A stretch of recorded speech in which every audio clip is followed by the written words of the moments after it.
Hi guys, thanks for having us. 1 year ago today, actually, I started my first day of work here in Indianapolis. It was actually Easter Sunday last year.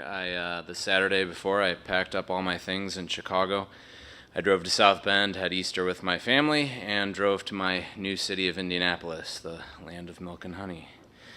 I had moved here for a job from Chicago. I was actually very happy in Chicago. I had a great community, a great sense of place. And moving here, I knew I wanted that again.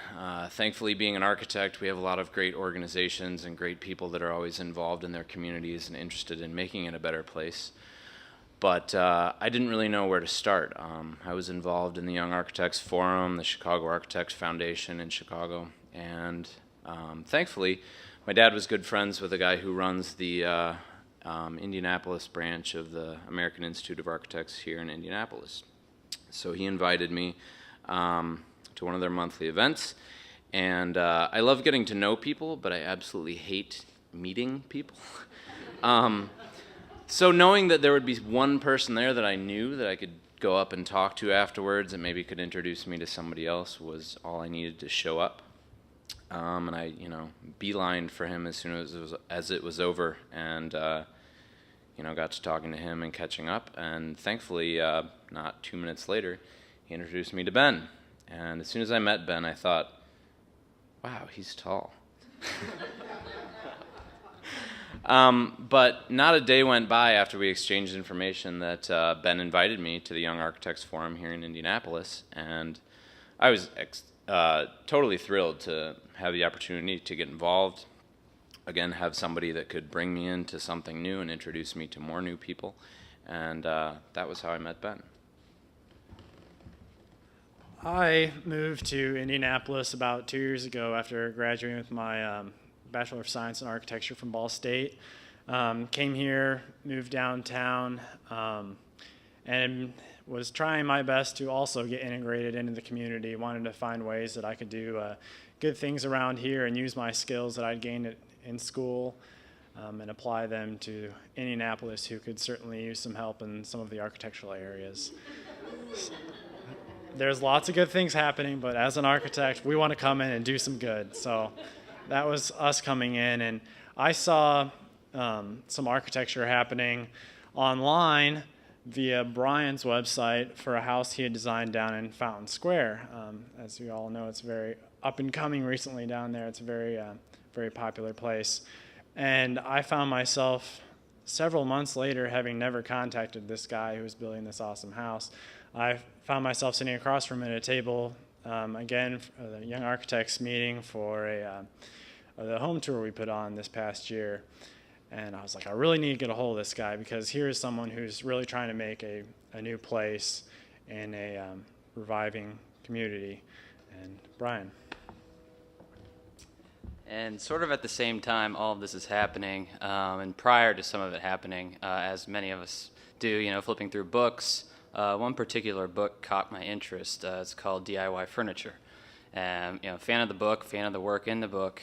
And then I get to the author page and see Chris Stewart, Indianapolis, Indiana. And I'm thinking, really, this guy's in Indianapolis? No offense to Indianapolis again, but, sort of, being the young person, you think, sort of going back to the first story, you get this perception, you need to go somewhere cool. And you don't sometimes take the opportunity to look to your own place and see what actually already exists there. So when I saw him, I thought, okay, this is a great opportunity. I need to reach out to this guy. I need to meet him.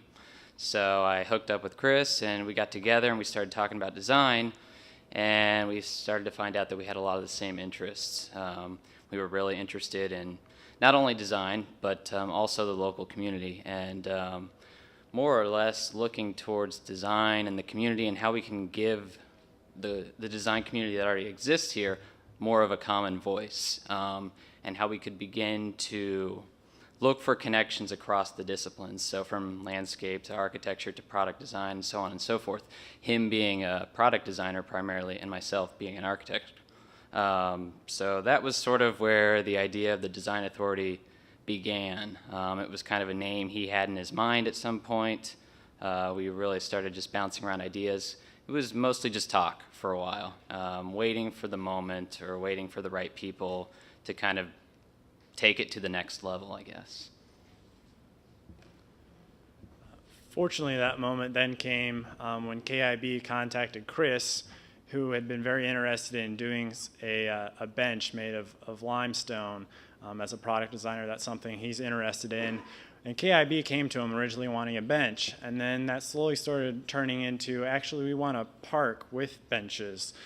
And as that slowly kind of got beyond his realm, he was able to pull in all the people he's met through the connections of the design world, and all of a sudden we had a great opportunity to form the design authority and bring in the landscape architects, the product designers, to make a special place along the Irvington Terrace. So probably a couple months ago now, I'd say, just in a matter of maybe 3 meetings, a couple hours each time, we met up at Chris's place, and he had already had kind of an initial idea for this rain garden and the kind of park that we wanted to connect into it.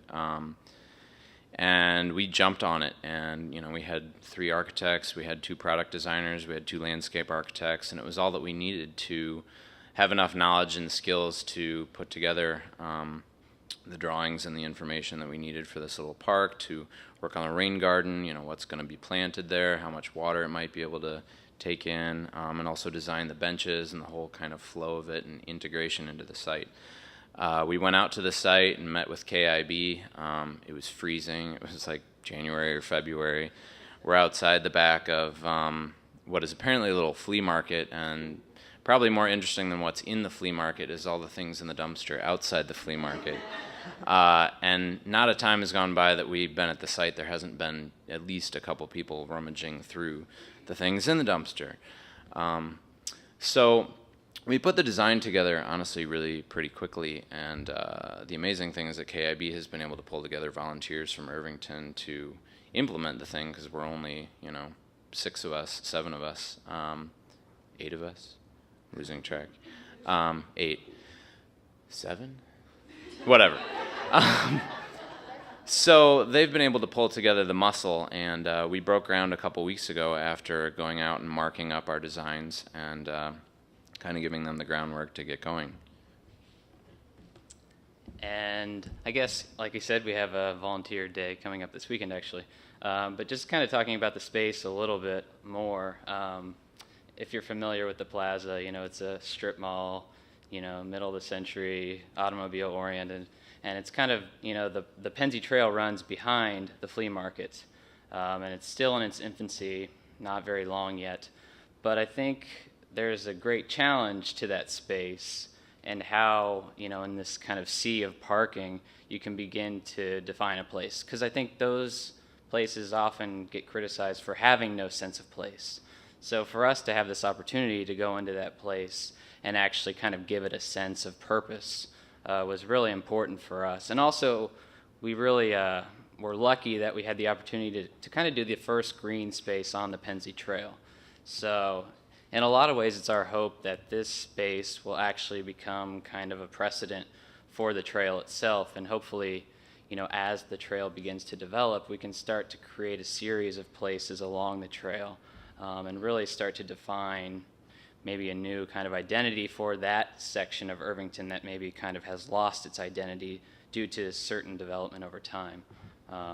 So it's really been, I think the best thing for us has been just the opportunity for this project to happen so that the design authority could actually exist. Because prior to this point, it was just a concept in our heads.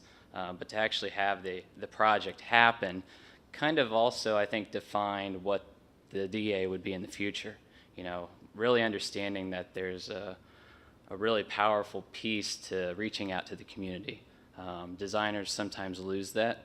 You can become jaded really quickly and think that, such and such isn't working, I need to go somewhere else where it's already done.